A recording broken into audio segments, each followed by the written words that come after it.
Hi, this is Matt with LSAT Cracked. In this lesson, we discuss sufficient assumption question stems. We're in the argument evaluation family still, so we're going to read the argument, find the conclusion, and simply articulate why, just because these premises and inferences that we can draw are true, the conclusion does not necessarily follow. The question stem is then going to say, which one of the following, if assumed, would enable the argument's conclusion to be properly drawn? There are, of course, other versions of this question stem. We've got those in the course.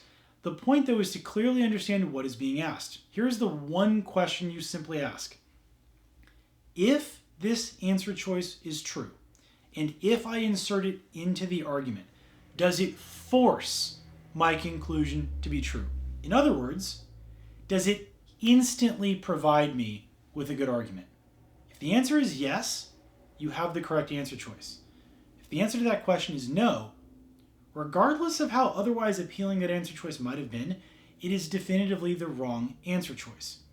Again, you are adding something into the argument where it should be sufficient. Remember what that means. Sufficient means enough. It means nothing else is required. As soon as you add it into the argument, boom, you're done. No more work is required. The argument is immediately converted into a good argument, which means the conclusion is now a must-be-true statement.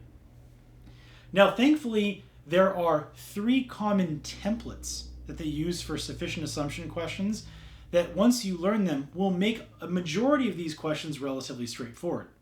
The template is something like premise A arrow B, B arrow C, conclusion A arrow D. Think about what's happening here.